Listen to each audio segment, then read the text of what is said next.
Pemirsa, sepekan sudah tragedi yang terjadi di Stadion Kanjuruhan berlalu. Sejumlah kejanggalan masih mengganjal dan menimbulkan pertanyaan. Siapa yang paling bertanggung jawab atas tragedi pilu ini? Berikut penelusuran tim MNC News.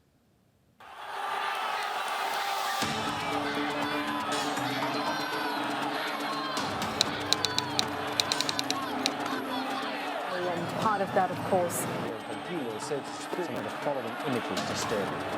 Thousands of Arema Malang supporters. 1 Oktober 2022 menjadi malam paling mencekam dalam sejarah sepak bola Indonesia. Duel derby Jawa Timur antara Arema FC dan Persebaya berakhir nestapa. 131 nyawa melayang tanpa ada satu pihak pun yang berjiwa satria mau mengaku bertanggung jawab.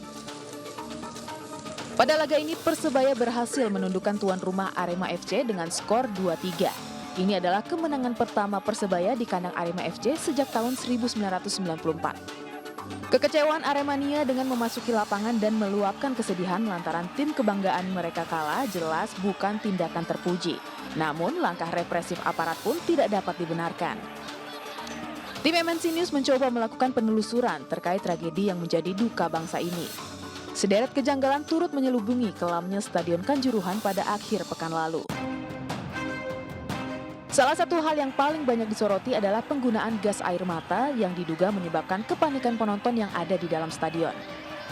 Dalam regulasi soal keamanan dan keselamatan di stadion yang dibuat oleh Federasi Sepak Bola Dunia atau FIFA, gas air mata masuk dalam barang haram yang ada di tempat pertandingan. Namun aparat di Stadion Kanjuruhan justru memuntahkan gas air mata tak hanya ke lapangan namun juga ke tribun. Pak, jangan sampai gas air mata, jangan kecil, Pak. Bola dikandani, Bro. Iya. Iya, saya keluar. Iya, saya keluar. Tahu jangan dikirim. Iya, saya keluar. Meski berdalih tidak ada perintah untuk menembakkan gas air mata ke arah tribun, kepolisian mengusut kasus tersebut dan berujung dengan pencopotan sejumlah perwira. Mantan Kepala Keselamatan dan Keamanan FIFA Nugroho Setiawan menilai larangan penonton memasuki lapangan adalah harga mati. Namun ia menyayangkan penggunaan gas air mata untuk membubarkan kerumunan. Satu-satunya warga Indonesia yang mendapatkan sertifikat dari FIFA di bidang keselamatan, keamanan, dan infrastruktur ini menilai penggunaan water cannon lebih disarankan untuk mengendalikan massa. Seharusnya jangan sampai masuk. Kalaupun sudah masuk, fungsi dari pemadam kebakaran itu bukan pajangan di di lapangan ya. Mungkin dengan water cannon dan segala macam. Mungkin kita bisa halau mereka dengan air, dengan semprotan air. Seorang Aremania asal Jember menjadi salah satu korban selamat tragedi Stadion Kanjuruhan. Meski sempat menghirup gas air mata, warga Kecamatan Sumbersari ini bisa menyelamatkan diri. Ia menyesalkan polisi yang justru menyemprotkan gas air mata ke tribun penonton. Kalau di tribun itu punya masalahnya juga apa gitu loh Pak. Kan nggak mungkin ya penonton di tribun bawa senjata kan juga nggak mungkin gitu loh. Tapi kenapa di situ malah ditembak-tembakkan gas air mata ke tribun? Kapolda Jawa Timur Irjen Niko Afinta menyatakan terpaksa mengeluarkan gas air mata. Menurut Jenderal Bintang 2 itu, polisi terpaksa menembakkan gas air mata karena menganggap aksi supporter bisa membahayakan keselamatan para pemain dan ofisial. Dalam prosesnya itu untuk melakukan upaya-upaya pencegahan sampai dilakukan gas air mata. Karena sudah anarkis, sudah mulai menyerang petugas, sudah merusak mobil, dan akhirnya karena gas air mata mereka pergi keluar ke satu titik. Hal yang bertolak belakang justru disampaikan oleh Ketua Komisi Disiplin PSSI, Erwin Tobing. Menurut hasil penyelidikan PSSI, supporter tidak bertindak anarkis dan membahayakan keselamatan. Kecewa itu disampaikan ke pemain. Pemain sudah minta maaf, tidak terjadi pemukulan di situ. Itu masalahnya. Tentu aparat keamanan kan juga tidak salah, dia mempunyai dugaan, wah bahaya nih ribuan orang, kasihan pemain, mengusir, menghalau para Aremania ini untuk keluar dari lapangan. Di tengah kepanikan akibat gas air mata dan kebutuhan mencari udara segar, semua orang berupaya mencari jalan keluar dari stadion. Namun alih-alih bisa pulang, mereka justru terperangkap karena pintu terkunci. Pintu 13 Stadion Kanjuruhan pun seketika berubah menjadi kuburan massal para Aremania dan Aremanita. Ya, dalam penelusuran kami mendapatkan satu pintu lagi yang menjadi saksi terjadinya insiden yang menewaskan ratusan korban jiwa. Dan kalau kita lihat, ini adalah pintu yang mengalami kerusakan yang cukup parah. Dan saya akan mengajak juru kamera Novan Dwi Kusuma untuk melihat ke dalam seperti apa kondisinya. Ada garis polisi yang sudah membentang di dalam. Dan ini pintu ini rusak akibat upaya dari para penonton untuk keluar ketika adanya gas air mata. Saksi mata Aremania membantah statement Kadif Humas Mabes Polri yang menyatakan bahwa tidak ada pintu stadion yang ditutup.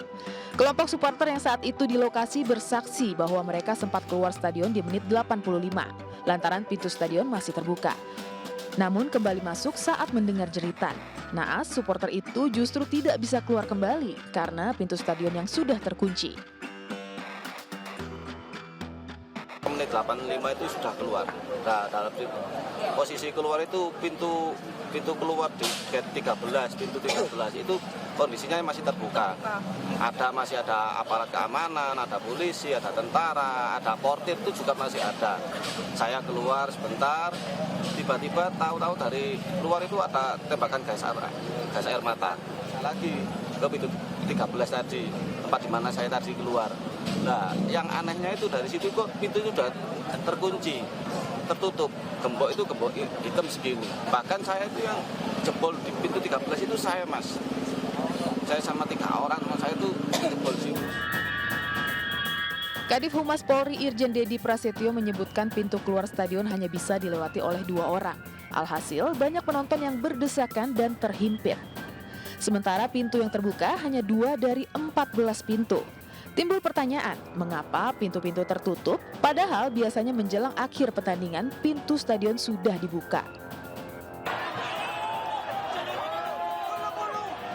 Atas temuan ini, Komite Disiplin PSSI menghukum 2 sosok yang dianggap lalai menjalankan tugasnya hingga menimbulkan korban jiwa. Ketua Panitia Pelaksana dan petugas keamanan dianggap lalai melakukan mitigasi bencana dalam membuka pintu stadion saat terjadinya kericuhan. Menko Polhukam RI Mahfud MD dalam akun sosial media milik pribadinya menyampaikan rasa duka mendalam untuk keluarga korban. Selain menyampaikan duka, Mahfud juga mengonfirmasi bahwa kapasitas stadion melebihi batas maksimum. Sebelumnya, panitia sudah mengimbau agar mencetak tiket sesuai dengan kapasitas Stadion Kanjuruhan yaitu 38.000 pengunjung. Namun panitia mencetak tiket pertandingan antara Persebaya dan Malang sebanyak 42.000 tiket. Sementara itu pihak Arema menilai penjualan 42.000 tiket masih di bawah kapasitas maksimum Stadion Kanjuruhan yaitu 45.000 penonton. Hal ini pun menjadi perdebatan. Berapa sebenarnya kapasitas resmi Stadion Kanjuruhan? Penyelenggaraan pada malam hari juga sempat menjadi sorotan. Sebelum tragedi ini terjadi, pihak kepolisian telah mengusulkan agar pertandingan dilangsungkan pukul 15.30, namun ditolak oleh panitia yaitu PT Liga Indonesia Baru. Menurut pengamat sepak bola, pelaksanaan laga dengan resiko tinggi seperti derby Jatim ini sangat beresiko jika dilaksanakan pada malam hari, karena kualitas Stadion Indonesia yang sebagian besar belum memenuhi kriteria FIFA.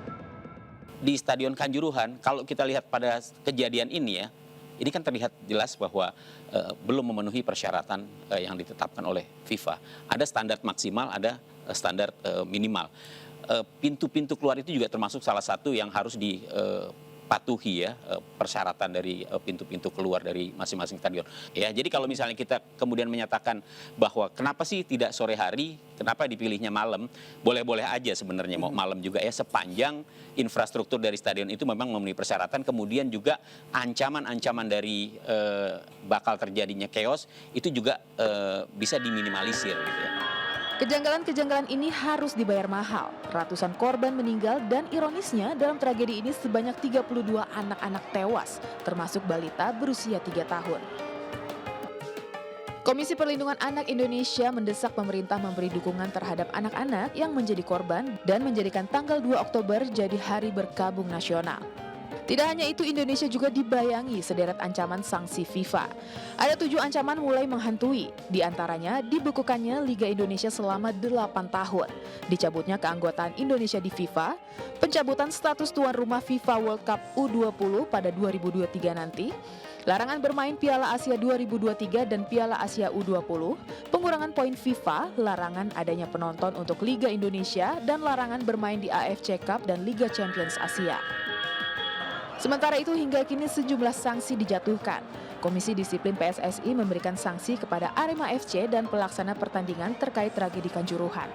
Selain denda 250 juta rupiah kepada Arema FC, pelaksanaan laga kandang harus berjarak 250 km dari Malang.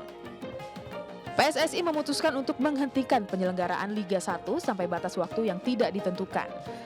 Keputusan ini diambil agar investigasi tragedi Kanjuruhan dapat diusut secara tuntas. Panglima TNI Jenderal Andika Perkasa menyebut telah memeriksa 5 anggota TNI, 4 diantaranya telah mengakui kesalahannya.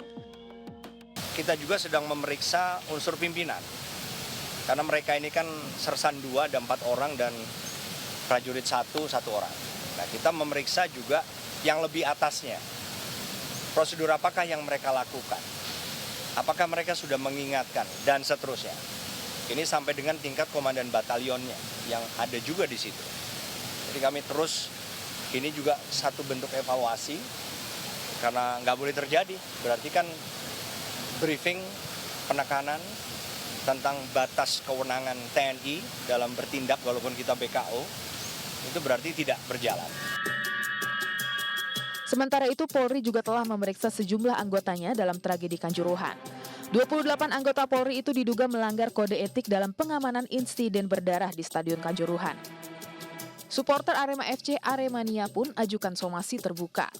Ada beberapa tuntutan, diantaranya mendesak mulai dari Presiden Joko Widodo hingga Ketua PSSI untuk meminta maaf secara terbuka dalam jangka waktu 3 hari ke depan. Menuntut pernyataan dari pihak pengamanan dan penyelenggara lewat media bahwa tragedi Kanjuruhan adalah murni kesalahan kedua pihak tersebut. Aremania juga menuntut penetapan tersangka dalam tragedi ini, pemenuhan hak-hak korban jiwa dan luka, serta penyelidikan yang transparan. Jika tidak dipenuhi, maka Aremania akan tempuh jalur hukum sesuai undang-undang yang berlaku. Esoknya, Kamis 6 Oktober, Polri pun akhirnya menetapkan 6 tersangka termasuk Direktur Utama PT Liga Indonesia Baru. Maka ditetapkan saat ini 6 tersangka sebagai berikut. Yang pertama, Saudara Insinyur AHL, Direktur Utama PT LIB. Pemerintah juga tidak tinggal diam. Presiden Joko Widodo meninjau langsung Stadion Kanjuruhan di Kabupaten Malang untuk mendapatkan gambaran langsung tragedi yang terjadi pada 1 Oktober lalu. Presiden juga menemui korban tragedi Kanjuruhan yang masih dirawat dan ahli waris korban meninggal dunia di Rumah Sakit Saiful Anwar, Kota Malang. Selain itu, tim pun dibentuk. Menko Polhukam RI Mahfud MD mengumumkan anggota tim gabungan independen pencari fakta tragedi Kanjuruhan.